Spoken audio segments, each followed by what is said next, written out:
Yeah, well, U.S. President Donald Trump has issued a new warning to NATO and China regarding security in the Strait of Hormuz. Well, this warning, it comes as global oil markets remain volatile due to supply disruptions triggered by the ongoing U.S.-Israeli conflict with Iran. In a brief interview with the Financial Times, Trump said that the alliance, NATO, that is, it faces a very bad future if U.S. allies fail to open the strait.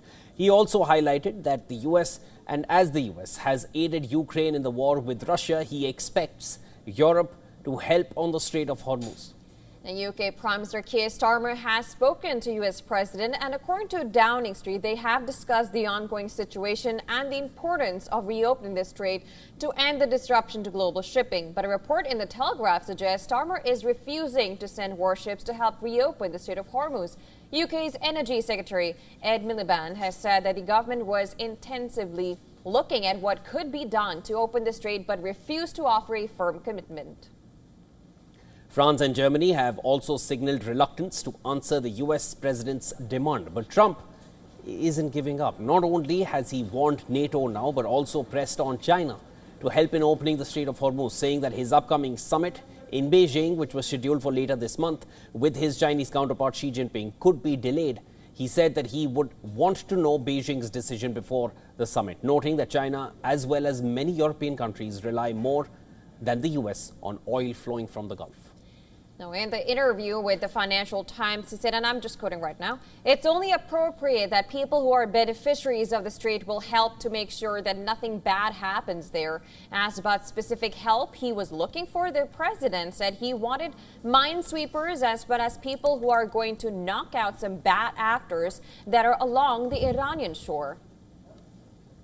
About a fifth of global oil and liquefied natural gas normally passes through the Strait of Hormuz. That's how critical it is. A narrow passage of water between Iran and Oman.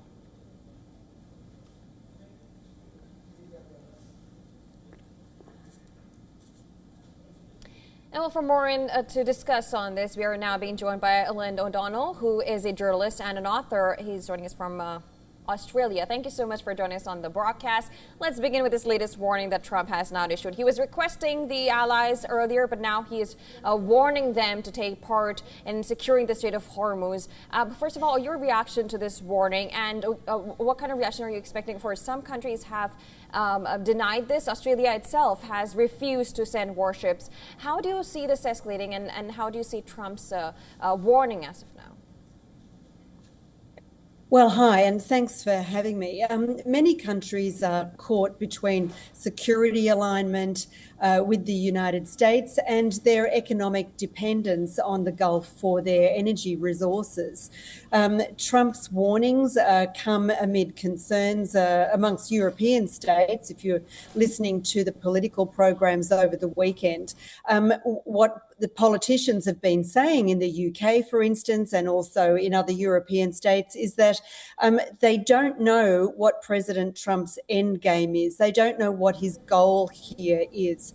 None of that's been stated. And as we enter the 16th day of this conflict in the Gulf, what we're seeing is a spike in oil prices, which of course is going to happen amid uncertainty. So, I think that escorting ships through the Strait of Hormuz risks direct military confrontation with Iran, something that neither European nor Asian powers really, they don't want to risk it. There's a great reluctance there. And so we're seeing behind the scenes, as with President Macron of France's call with the Iranian foreign minister overnight, perhaps a two-track strategy amongst the allies, wanting to talk with Tehran to take a lower profile diplomatic approach to Iran, while at the same time paying lip service to President Trump. I mean, we know that President Trump can be venal and vengeful. We've already seen that in the more than 1 year since he's been in his second presidency.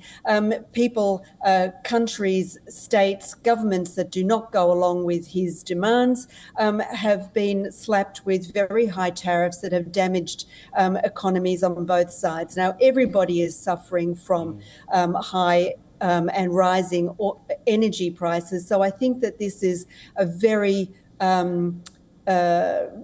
it's a diplomatic balance that European and Asian countries are going to have to traverse.